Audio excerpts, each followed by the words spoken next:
আমরা এখন দেখছি হলদি গাছ। আমরা যে হলদি খাই, যে সবজিতে হলদি ব্যবহার করা হয়, বাজারে আমরা কিনতে পাই। হলদি গাছগুলি কীরকম হয় দেখো, এগুলি এরকম, ঠিক আছে। এরকম করে কৃষকরা গাছগুলিকে করে সুন্দর করে সাজিয়ে এগুলি মাটিতে লাগানো। যখন মাটি খোঁড়া হয় তখন হলদি বের হয়ে আসে।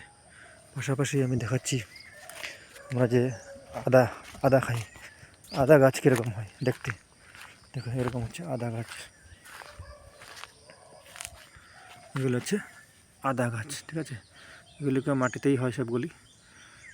যখন এগুলিকে গাছগুলিকে তোলা হয়, মাটি খুঁড়ে আদা বের হয়।